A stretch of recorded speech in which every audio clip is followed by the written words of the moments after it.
This is episode number 165. Today, we're featuring artist Kyle Ma.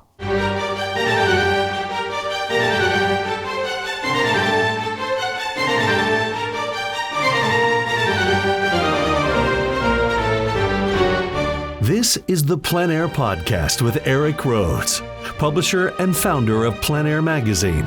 In the PleinAir Podcast, we cover the world of outdoor painting. Called PleinAir, the French coined the term, which means open air or outdoors. The French pronounce it plein air. Others say plein air. No matter how you say it, there is a huge movement of artists around the world who are going outdoors to paint. And this show is about that movement. Now, here's your host, author, publisher, and painter, Eric Rhoads. Thank you, Jim Kipping, and welcome to the PleinAir Podcast. Well, what can I say? It's probably the strangest time any of us have ever experienced in our lifetime. Coronavirus has lots of us on lockdown or staying home. I want you to know I hope you're safe and you stay safe and that you're keeping your immune system strong. Take your vitamin C, your D3. I'm told drink lots of water. Keep your throat moist at all times, I'm told. Exercise a lot. I'm not going to the gym. I'm doing yoga and exercise at home. Canceled spring break plans for this week. Sad to say, but it's best to err on the side of caution. And I'm doing a little work too, like this. It's a great time to do the things that you've been wanting to get done, but haven't had the time. I'm going to clean the garage, for instance.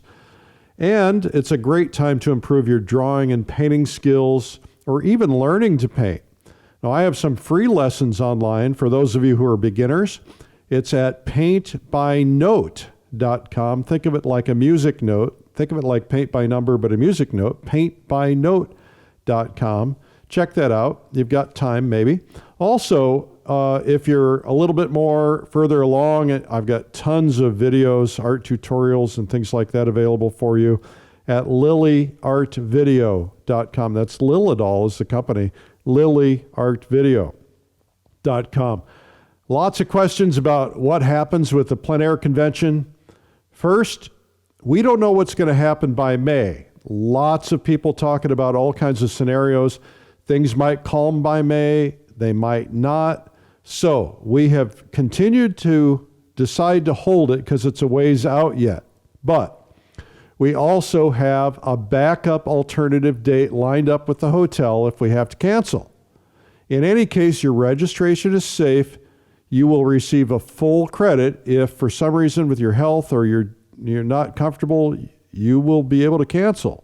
We want you to be safe, but let's hope for the best. In the meantime, just don't everybody rush and cancel yet because we'll probably have a rescheduled date or it might be completely safe for you to go. We're not going to hold it if it's not. Anyway, today you're going to meet a very strong painter and learn about somebody who's got a lot of little surprises. And it's a bit of a phenomenon, I think. Artist Kyle Ma. Let's get right to the interview. Kyle Ma, welcome to the PleinAir Podcast. Hi, Eric. Thanks for having me. Yeah, so you have the distinction. You're probably getting sick of hearing this, but you have the distinction of being the youngest person to ever be on the PleinAir Podcast. That's great. At this point in time, Kyle, what age are you? I am 19. I'm turning 20 in about 2 weeks. Okay. Well, happy birthday. Thank you. So how's it feel to be a wonderkind? Well, it's kind of, I appreciate, I'm getting a lot of support, a lot of attention on my art. I do feel like sometimes some of this attention is for maybe not quite the right reason, because I think if I wanted to get recognized, I definitely want to be recognized for skill, and I think it is important to that I am able to be mentioned without having to preface with the idea of me being young. Well, I get it. I totally get it. Well, I think the reason that happens, if I might step in and just say so, I think Yeah, that sure.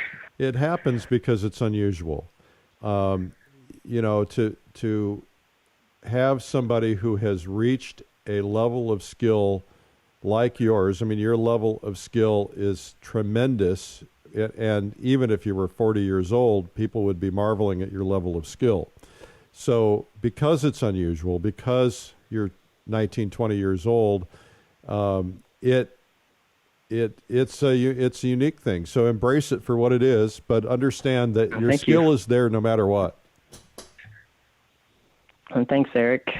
So Kyle, let's kind of talk about this because there are a lot of people listening all over the world, and there are a lot of people who are your age or younger listening all over the world. Mm-hmm.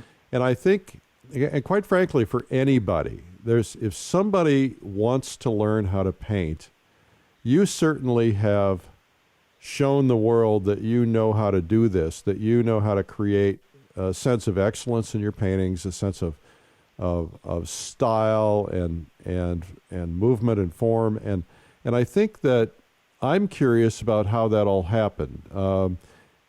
It's not just about natural inborn talent, is it? Or did you automatically have natural inborn talent as a kid? Depends on how you want to look at talent, because how I look at it is I may not have necessarily have any skill or it wasn't super easy for me to learn painting, but then I've always had a lot of passion for it, and so I was always willing to work very hard for it. And also, I think a major part of learning how to paint starts from observation. And so when I was a little kid, I was fascinated, and I still am fascinated by nature. And I remember something I would do is I would go around the city. I was living in Taipei at the time, and then looking at all the trees, and I would buy books and then look at learning how to identify each type of tree and learning about the environment that they live in. And then I would go home and draw them out with crayon and kind of design my own landscape. Oh, and cool. So, yeah. So it really is passion driven. And did you have a natural drawing skill, or was it something that you really had to develop by practice and education? Definitely, it took a lot of practice and education, because when I was, I went to quite a few art classes when I started painting. There was a kind of a period of time for about a year where I just had no idea what I was doing, and then I was doing bad paintings over and over again. And then so I realized I really needed to find a mentor, and I took classes with a teacher. She's named Elizabeth Locke, and she really started from the basics. And I went in and started with charcoal drawing, learning how to do proportions, learning how to measure angles, and then slowly go over values, then going into color. And so that was when I got my first, when I first got introduced to the fundamentals of painting. And then after that, I've actually had to revisit a lot of these fundamentals over and over. So it's always a constant process of making sure that my fundamentals are very solid. So tell me about some of the people that you studied under from that point. You studied, did you say it was Elizabeth? Yes. Yeah.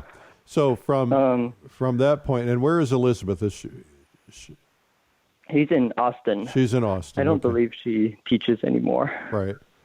And then where did you go from there? Right. So after I took her classes, I spent some time just reading a lot of books such as Richard Schmidt's Alla Prima, Carlson's Guide to Landscape Painting, and then I took workshops. So I was able to study with Chang Huang for a little bit. He happens to live fairly close to me, and when I went to study with him, he made me revisit my drawing once more, and I did some cast drawings, and he really did emphasize the importance of getting really solid skill from there. And then I also took workshops with Scott Christensen and Kwang Ho, just to name a few. Well, you named a couple of good ones. Yeah. So if you were going to recommend a path to somebody and say, all right, you're starting painting today, here's the path I want you to take based on what I've discovered that I either should have done sooner or didn't do at all, or would do differently this time, what would that path be? Well, the first thing to do is you have to learn how to draw. And so by drawing, I mean you have to learn to be able to see shapes properly and then translate it either on canvas or on paper. And so I would start by using geometric objects, learning to draw spheres, cubes, cylinders. And so that's going to give you an idea of how perspective works, and then also learn how to take measurements. And then slowly you move into going into values. And so doing black and white paintings or drawings that are a little more developed, and that you actually have to take values into account rather than just line. And then after that is when you start thinking about adding color, and then gradually also thinking about edges. So, one of the things that I remember, a friend of mine took some art lessons, and they started her out with cubes and spheres and cones and things, and she was so turned off by it because it's kind of like when they sit you down at the piano, you don't want to just do scales, you want to play right. a song, you want to learn a song. So how do you get beyond that the part about hating that exercise? Well, I will say that was one of my major struggles when learning to paint, is not being able to get through that hurdle. So it took me multiple tries to actually really get a good grasp of how to do these fundamental things. But I would say what I would recommend is to not lose track of why you started to learn how to paint. And a good way to do it is to look at the masters, or just go around and observe things more carefully and try and apply whatever you've learned into your own observations. For instance, you might walk around a city, and then you look at the buildings, and now you connect back to what you learned about drawing and think about, okay, this is how this perspective works, and you can see it in the real world. And I think by applying it to your everyday life, it's going to make this process a lot more interesting. So talk to me about plein air painting. When did that start for you? It started pretty early when I was studying under Elizabeth because she really emphasized the importance of having to work from life, because a photograph will never capture anywhere close to all the values and colors that you can see in reality. And so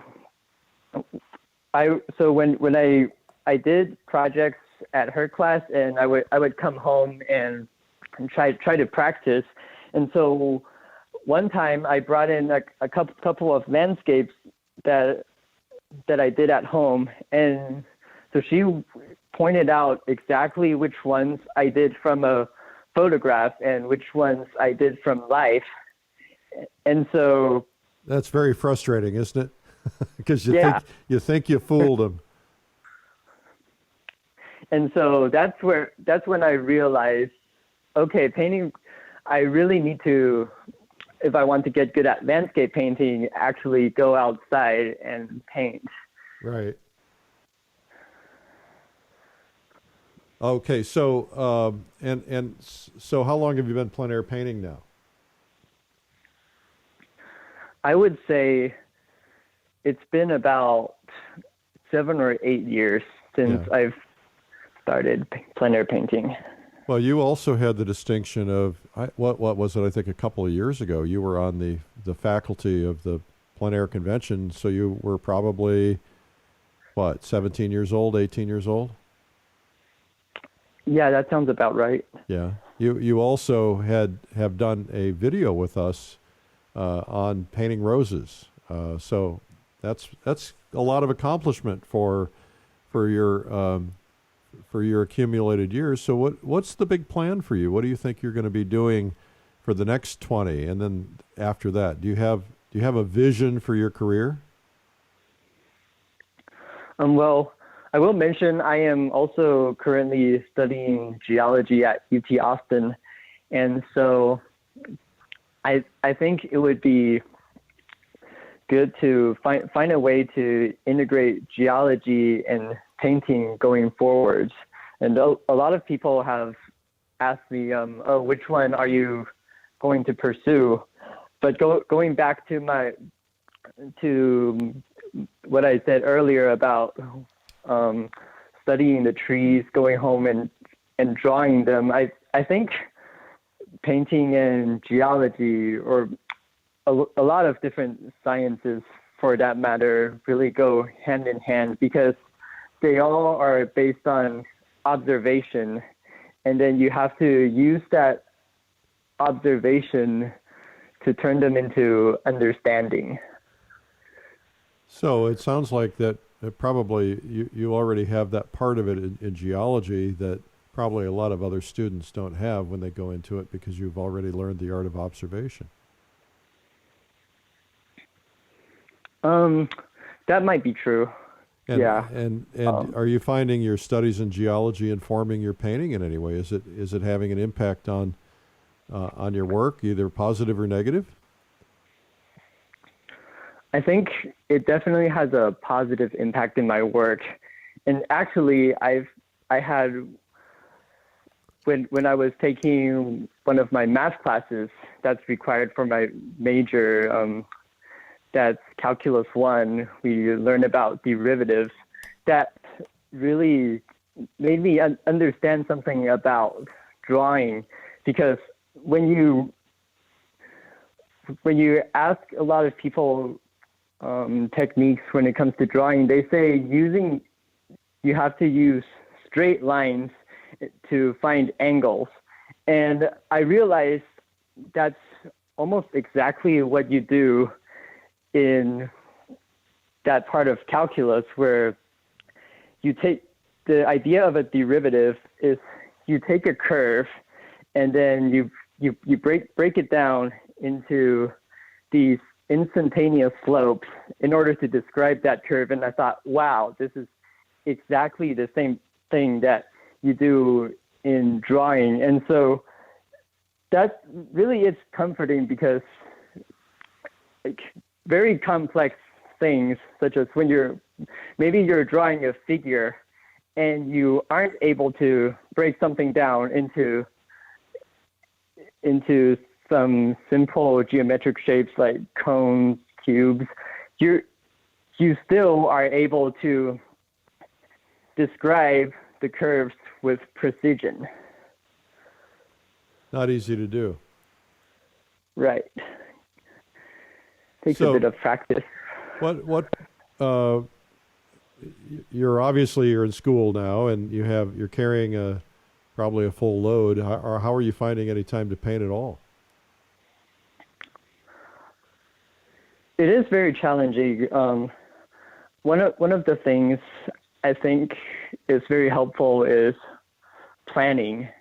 So I would plan for each assignment, what I need to accomplish by each day, and then I would give myself a certain amount of time to complete a given task, and then when I am in that certain amount of time, I will try and focus solely on completing the task at hand.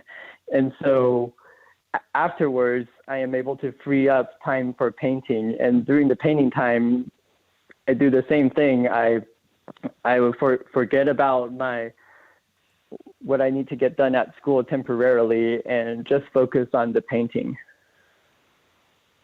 Well, that's pretty organized. I'm not sure I'm quite that organized. You're doing a good job. So are you? Well, I try my best. It doesn't always happen, but that's. Well, do you get sidetracked by video games or other distractions, girls, things like that? I don't play video games. I guess sometimes social media. So I just have to give myself deadlines, because I will procrastinate if I don't give myself these deadlines. And so when I have these deadlines, these bigger tasks become more manageable. So I'm more likely to start working on them. And so that really works out. So what I'd like to do is to talk a little bit about teaching. I think I remember hearing that you're doing a little bit of teaching now. Is that right? You did a workshop or something last summer? No, I plan on doing a workshop this summer. Oh, okay. So you have not been doing any teaching yet? Other than PleinAir Convention and the DVD, no, I have not. Yeah. Okay. Well, those are both pretty good places to begin teaching. And so you're going to start doing some summer workshops. Is that right? Yes. Yeah. Okay. So how do you think you're going to approach things when you teach? Obviously, when you were on stage at the convention, when you were doing the DVD, these are things that you start when you teach. You learn about yourself and about your painting. Tell everybody if you're painting a landscape. Walk me through the process. What is your start to finish? What are you thinking about first? What's next, etc.? Well, I will say that the process that I go about physically painting is very different for every piece. I always have this same process of thinking, and it's starting. Number one is big shapes, and then number two is the big forms, and then number three is the details. And so in step one, I think about everything two-dimensionally. So I will squint at my subjects and then break it down into a couple of main shapes that are most important to this painting. And then afterwards, I will transition into thinking more three-dimensionally, and then start to make some small adjustments to values and color temperature in order to get my overall forms to read accurately. And then last thing is I go in, add in the smaller shapes, and model some of the more minor forms that I see. and then I just figure out.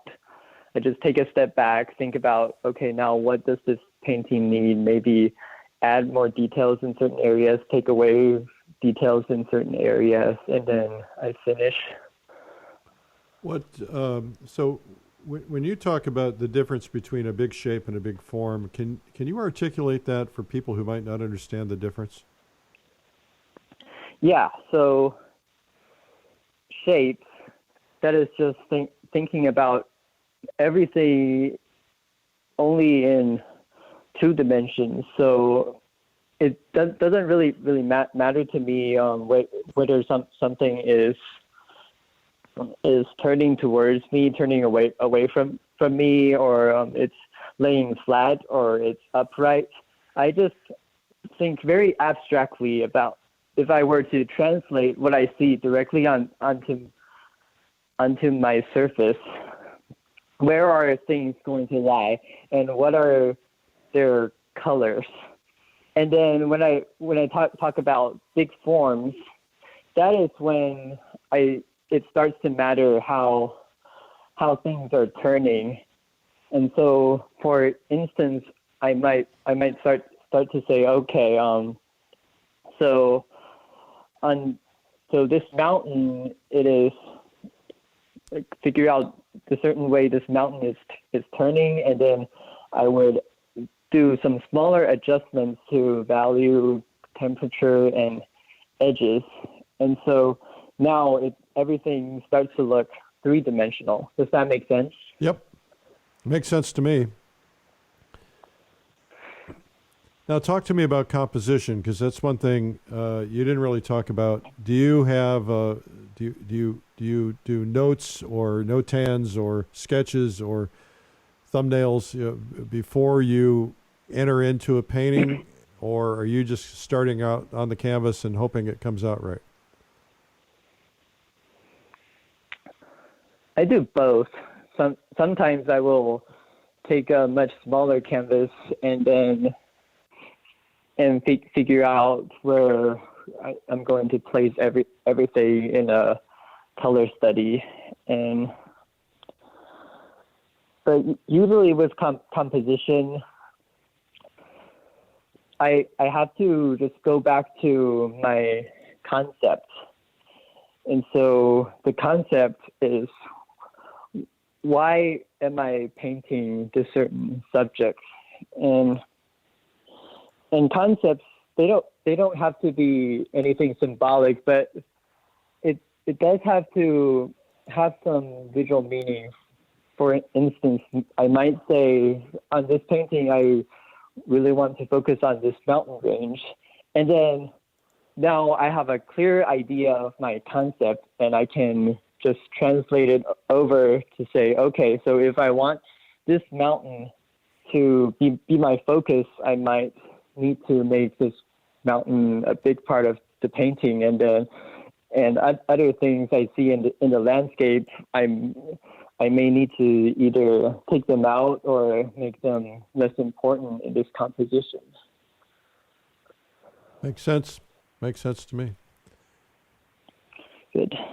So are you, I noticed you're in, according to your website, I think 4 or 5 galleries. That's a pretty remarkable feat for any artist. What kind of things are you concentrating on for the galleries? Are you doing studio paintings, otherwise? Plein air? In terms of landscape-wise, most of what you will see in my galleries would be my studio works. But then other subjects, some of them would be painted from life, and then others from photographs. Because when I do plein air paintings, I never go out with the intention of bringing in a painting that is worthy of a gallery, and because light changes fast, and you have to think about what is going to be the best use of my time. If I have, say, 2 hours of fairly consistent light. And I think it's time better spent for me to capture things like color notes, just things that aren't going to translate onto a photograph that I can bring home. And I will have time in the studio to do more refinements and turn something into a more gallery-ready painting. So why don't we do this? Let's do let's call it a lightning round. All right? Do you know what a lightning round is? All right. Yep. All right. So I'm going to mention something, and I want you to talk maybe an idea or two about technique. All right? All right. Creating distance. In other words, like a distant mountain or distance in a scene. Yeah. So the main thing to think about here is perspective. And so there's linear perspective and aerial perspective. What's the difference? So linear perspective is a lot of what I've been talking about earlier. Is the basic idea is things appear smaller when they are far away. And so the whole idea of it is to apply this concept to all your shapes and angles in a scene. And then aerial perspective, that has to do with changing colors and values to create the effect of distance. And usually, but not always, there are exceptions, is that in the distance, colors get cooler and then the value contrast is going to decrease. So explain these terms, because there are people who aren't going to know what those two terms mean. So first, talk about the value contrast. What does that mean? Well, value contrast, first of all, value just means light and dark. And value contrast would just be how light are your lights, how dark are your darks, and how far they are in between. So can you give an example of creating value contrast? Let's use trees. Let's say you got a big tree in the front, a big tree in the middle, a big tree in the back, and you're trying to create that sense of value contrast. How are you doing that? Well, so because I'm talking and you can't see what I'm doing, I will use a value scale, and so I will use 1 being white and 10 being black. And for a foreground tree, I might say put the light at a 2, and then my shadows at a 9. And then when you go back, I gradually make the lights darker, and I move into the 3 or 4 range, and then my shadows I'm going to bring it down to maybe like the 5 or 6 range. I will mention that when you have very strong direct light, the effect of decreasing value contrast, you can see the dark or shadows getting lighter more easily than the lights getting darker, just because of how strong the sunlight really is. Okay. So, and then the other perspective is obviously the front tree is going to be taller than the middle tree is going to be taller than the tree in the back. Right. Yeah. Okay. All right. So lightning round continues. Painting water. So painting water, so you have to consider what's at the surface, what is reflecting on the surface, and then what is beneath the surface. So when you are, water that's close to you, it is more easy to see what is beneath the surface of the water. And so that's why you look at a lot of lens paintings, you will see a lot of indication of maybe rocks or logs in the foreground of the lake. And then gradually with distance, you start to show more of the reflections from what's above the water. And then and so things on top of the water should be fairly consistent throughout. Okay, talk to me about painting roses. You did a video on painting roses. What are the keys? Because I still find flowers to be one of the most difficult things to paint. How do you make it look right? Well, I think probably the main challenge when painting flowers is to not get lost. Yeah. And so I would say go back to the idea I said earlier of big shapes first. And so in that part, you just divide it up into a light shape and a shadow shape. And then once you've divided that up, and you now think about, okay, so maybe this whole rose, you can generalize the form into some kind of shape, maybe some rounded shape, and then you will adjust your colors and edges accordingly. So the main thing to think about here is what planes are facing towards the light and what planes are facing away from the light. And then once you get that established, you go in and you start to indicate in details, maybe individual petals. At this point, it's more up to personal taste how far you want to take it. But just always, whenever you put in a detail, just keep referring back to the big shape and big form that you've established earlier. So the temptation oftentimes, whenever I've tried to paint roses, is to over-render. And you have such beautiful edges. Talk to me about creating the edges when you're painting flowers. So edges, there are a couple factors that I take into consideration. First thing is the form. So when the form is rounded, the edge that's between the light and shadow is going to be soft. If it's a gradational turn, and if it's a sharp turn, you're going to get a much sharper edge.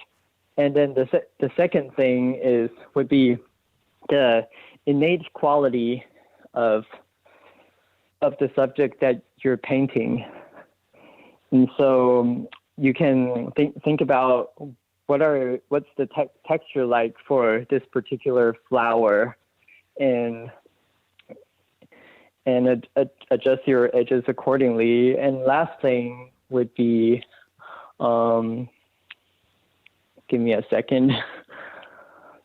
Last thing would be how much attention you want to draw to a certain area. So if you have a rose that's, say, more towards your focal area, you will want to have some more sharp edges than a rose that's in the periphery. Right, because you want to drive attention to it, right? Sharp edges draw the eye? Yes, exactly. Okay. Talk to me about color temperature.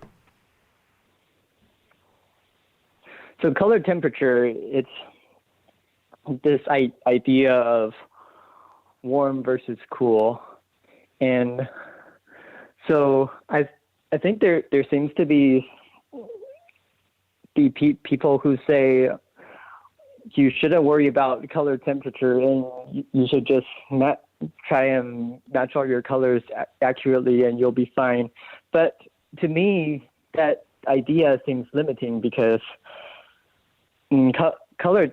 So each light source will have its own color temperature, and so if you are able to match the color temperature of the light source, and so if you have a cool light, the shadow is going to be relatively warm, and you want to keep concepts like this in mind.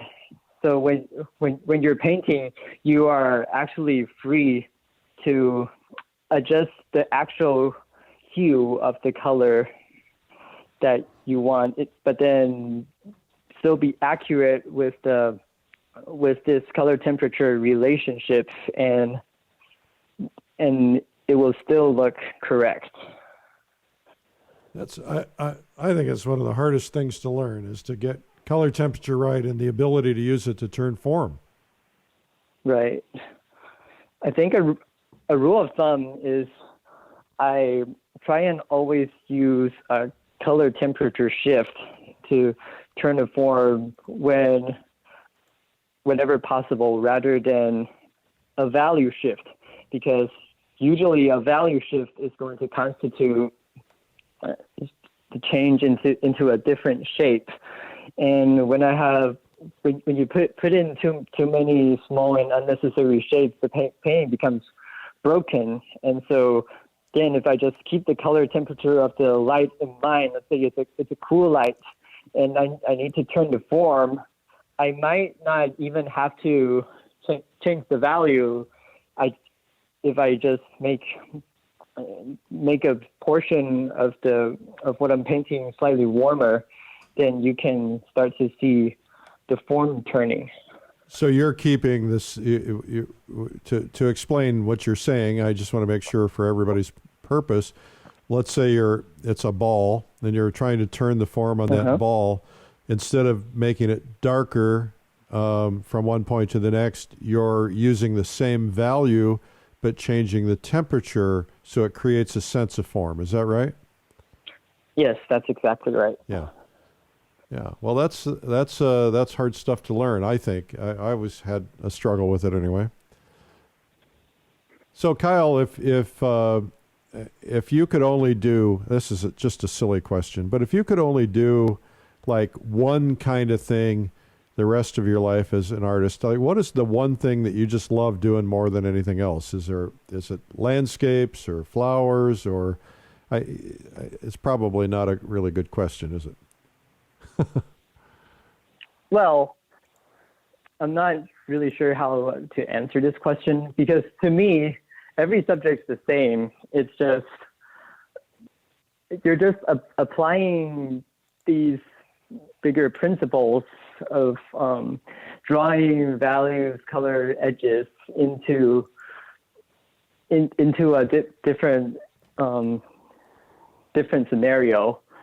And so, yeah, when I go in and paint a flower, or I paint a landscape, I pretty much always think about the same things when I'm doing either one. So I really can't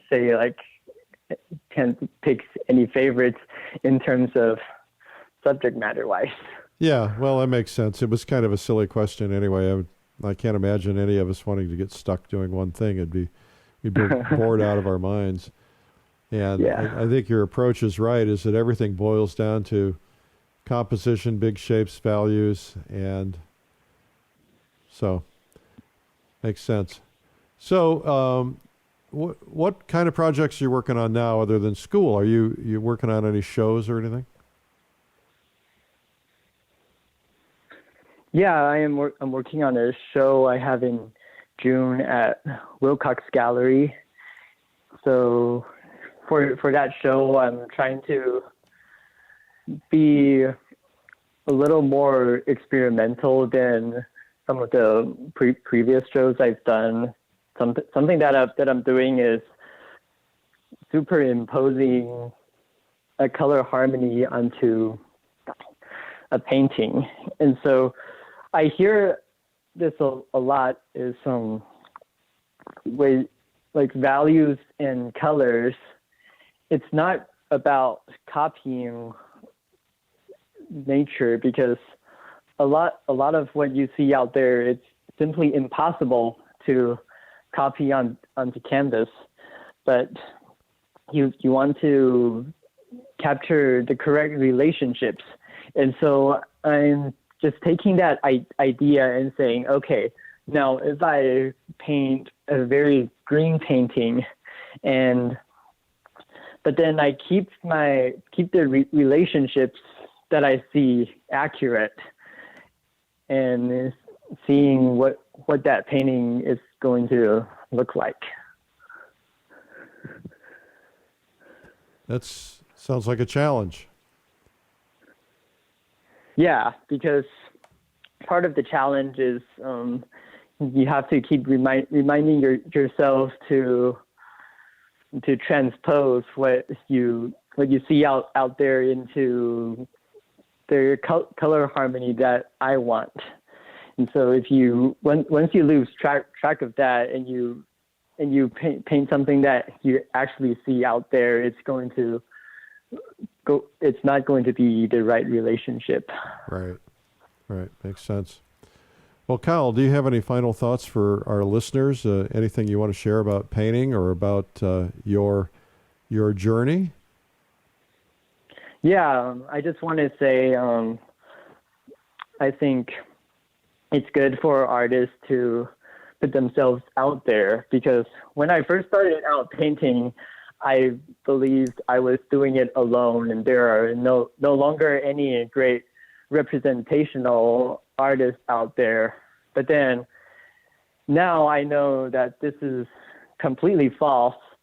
And so I just think of all the other people who may be getting the impression that they actually really want to pursue representational art, but they are discouraged because they believe there is not much market for representational art, and they end up not pursuing it. And so I do believe that as artists, we have to let other people know what we're doing and spread the word, and so that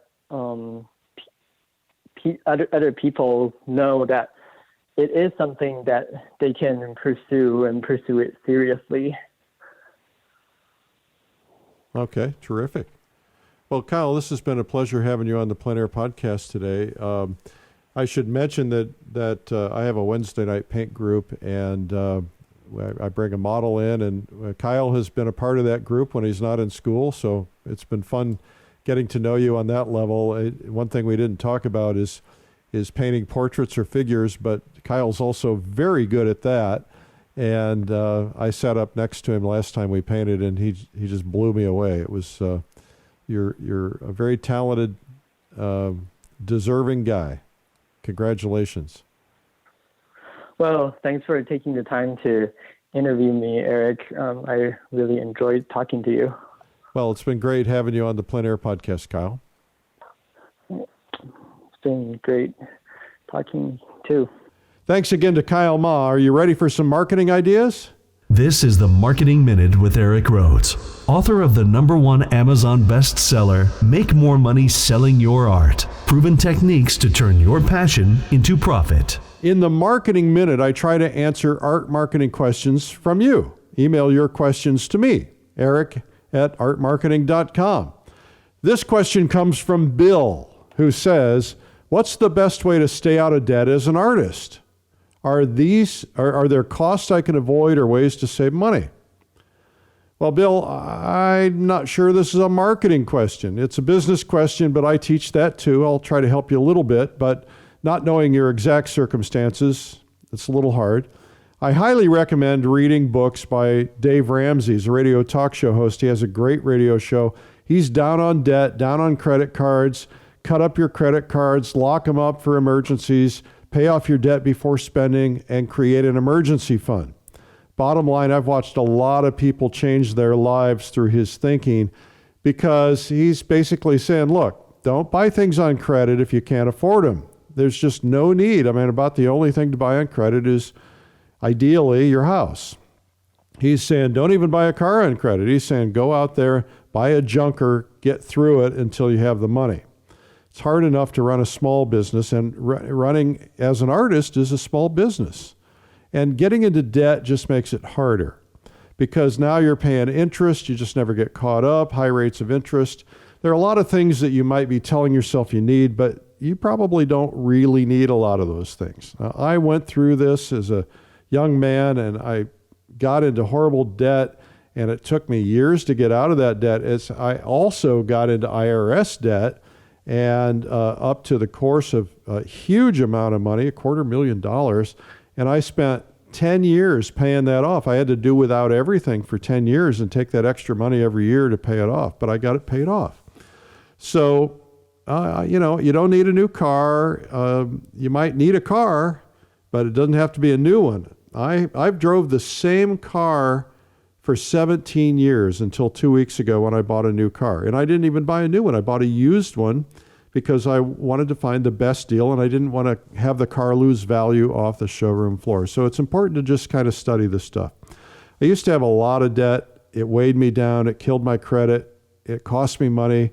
Now I only have a home mortgage. I don't have any debt, and I'm really happy about that. And I try to tell my kids, don't get into debt. They're like, well, credit cards, we can buy anything we want. Yeah, you're going to pay for it. You're going to pay a lot more for it than it's really worth. At the end of the day, you wake up and that stuff's not worth much to you. So if you're not good at this kind of thing, you can find somebody to coach you. I'm sure there's probably even people in government agencies who can coach you.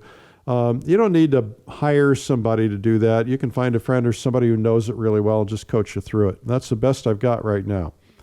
Next question comes from Peter, who asked us a question from our YouTube page. Peter wants to know more about getting into galleries with warm introductions as opposed to cold calling, and how and who to network with.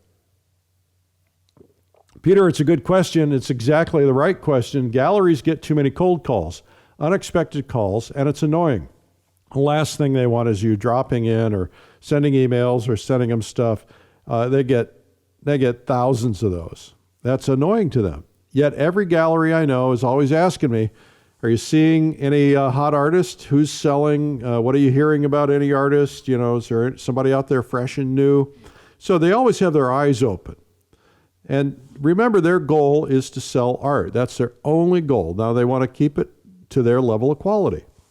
Try to figure out who the galleries are talking to. They're talking to me.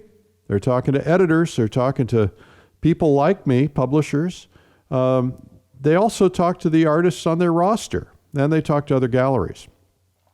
A word of caution, don't just pick a name and call for an introduction. Now, what I would do is I would look at the artist who they represent, look at it and say, okay, there's a list of 20 artists here. Do I know any of them? No. Do I know anybody who knows any of them? Yeah. Well, then you call that person and say, hey, would you make an introduction to this person? And then when you get to know them, don't just ask for something right away. Get to know them. Truly be interested. Find out about them. Find out about the gallery. Say, you can tell them, look, I'm interested in this gallery, but I don't know if it's any good. Should I, do they pay their bills? Should I consider it? Et cetera, et cetera.